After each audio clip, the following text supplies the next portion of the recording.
might have hit it. Oh, I probably did. I didn't have that. For the love of money, people don't care who they hurt or who they beat. For the love of money. But somebody tell the legislator, somebody may have bought you, but they ain't bought us.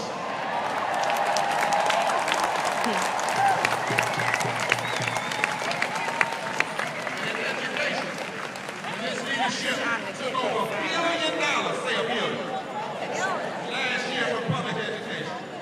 And now is making plans to further defund education. You already 47th in the nation. Now they've drawn us to 49th.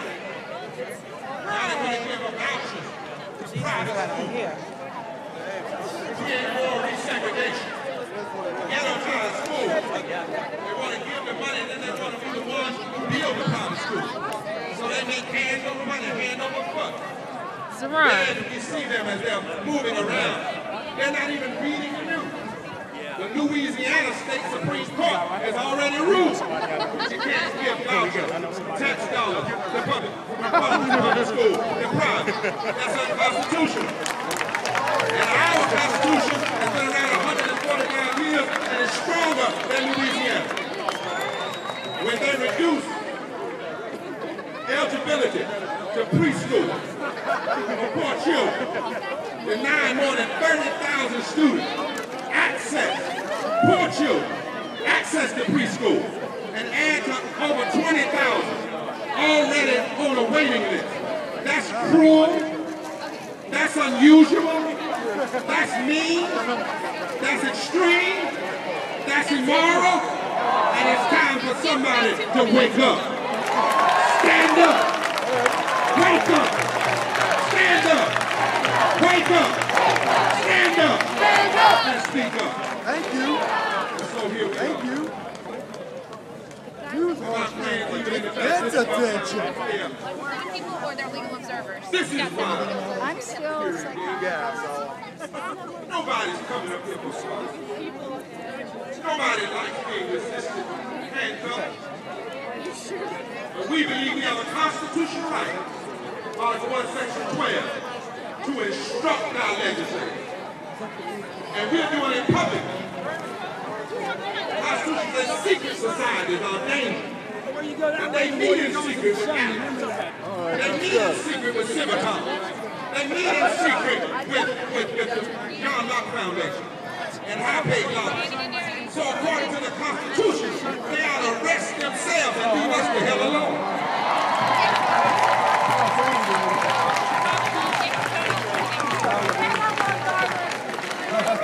But even if they won't, for all these reasons, we protest. Oh yeah, absolutely. But this leadership wants to make our state a place of equal stratification.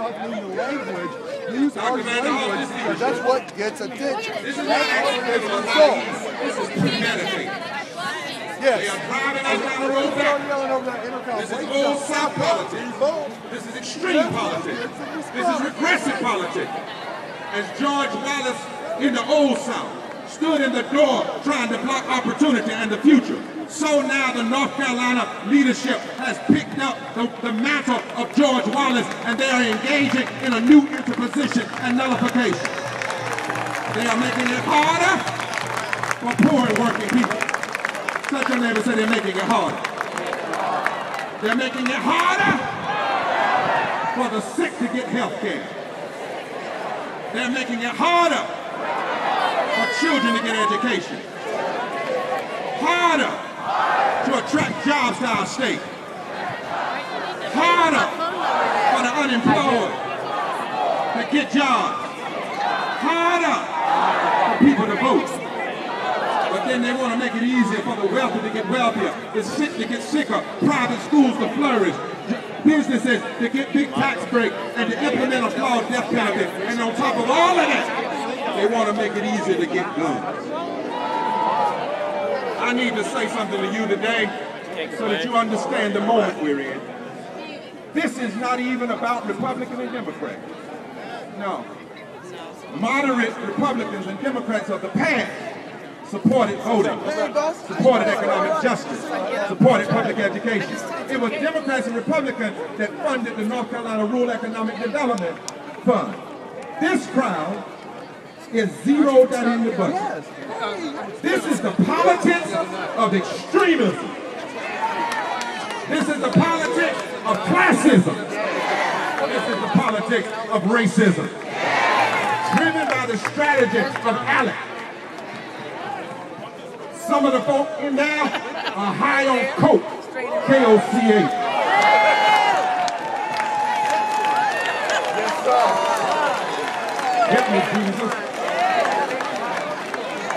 Some of them in there are intoxicated with some spilled tea from a tea party that's been spiked with racism and injustice. There's some Pope money puppets in there.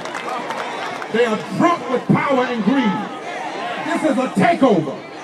This is an attempt to turn back, but it won't work.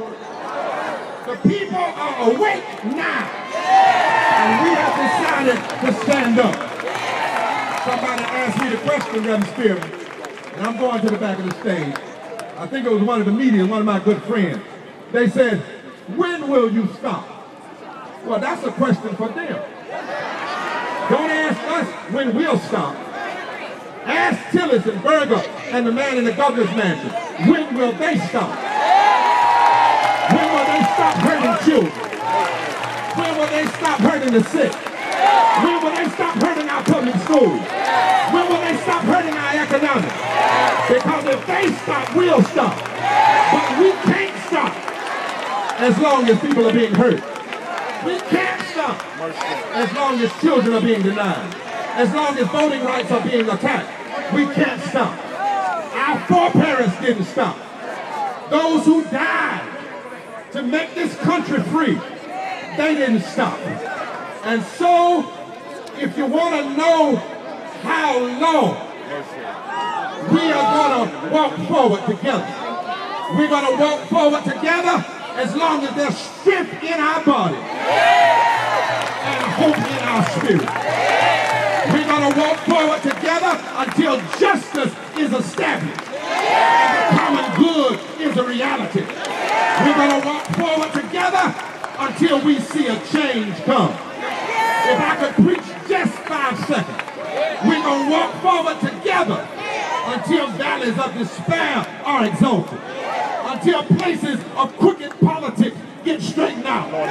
Until mountains of oppression are brought down. We're going to walk forward together until, somebody say until.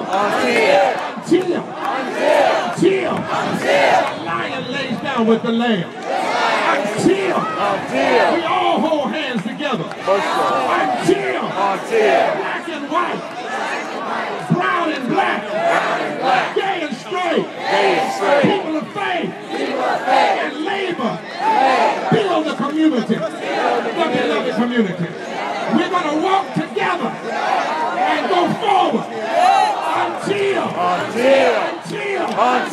love is lifted. Until justice is realized. Ask us to stop, because stopping is not in our DNA.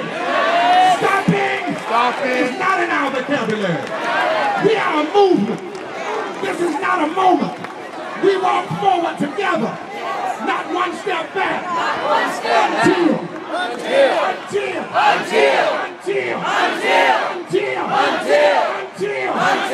God's dream is realized.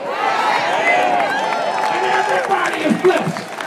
Everybody is taken care of. Everybody is lifted. Every child is educated. Every sick person is well.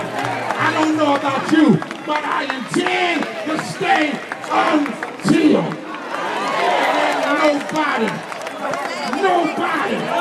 nobody